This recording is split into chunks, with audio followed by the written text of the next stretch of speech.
இந்த உழைப்பின் தேவை அப்படியே இருக்கிற போது வட இந்தியன் வர்றான். இந்தியை திணித்தான், எதிர்த்தோம். இந்திக்காரனே திணிக்கிறான், தவிர்க்க முடியாமல் தவிக்கிறோம். இப்ப ஈரோட்ல அங்க போ பெருந்துறை எல்லாம் கடை வச்சிருக்கவன் யாரு? தெருவில் நிக்கிறவன் யாரு? எழுதி வைத்துக்கொள், இன்னைக்கு அவன் கூலி. சரியாக இன்னும் 10 ஆண்டுகளில் அவன் முதலாளி, நீ கூலி. உலகெங்கும் வரலாறு இதைத்தான் உனக்கு கற்பித்திருக்கிறது. இந்த படையெடுப்பு தான் பண்பாட்டு படையெடுப்பு, கலாச்சார படையெடுப்பு. மெதுவா வருவான். இந்திக்காரன் கடையில வேலை செய்வான், அவன் உணவகத்தில் வேலை செய்வான். நானே பார்த்திருக்கேன். பக்கத்தில் இருக்கிற ஒருவர் அவனோடு பேசுறதுக்கு ஜல்தி யாரோ பானி கராகங்கிறான். அவனோடு பேச இவன் இந்திய பேசுறான். அவன் நம்மகிட்ட வேலை செய்ய தமிழை கற்றுக்கொண்டு வருவதில்லை. இதுதான் ஒரு மாபெரும் இன அழிப்பு. இப்ப அவன் வந்துட்டான்.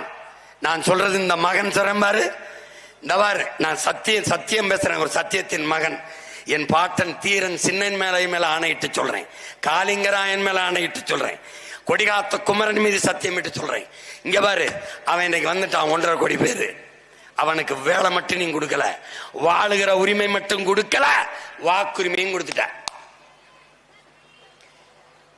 இன்னும் ஒரு 2 தேர்தல்களில் இந்த நிலத்தின் அரசியலையும் அதிகாரத்தையும் அவன் தீர்மானிப்பான்.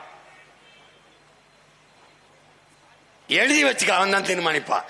இப்பவே கோவை தெற்குல வெற்றி அவன் தான் தீர்மானிப்பான். திருப்பூர்ல அவன் தான் தீர்மானிப்பான். இங்கே வந்தான் தீர்மானிப்பான். அவனுக்கு நீ யாரு என்ன எதை பத்தியும் கொள்ள கிடையாது.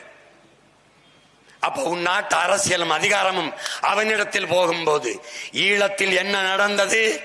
அண்டி ஒண்டி பிழைக்க வந்த சிங்களன் நாட்டை தனதாக்கி கொண்டு நம்மை அடித்து விரட்டினான்.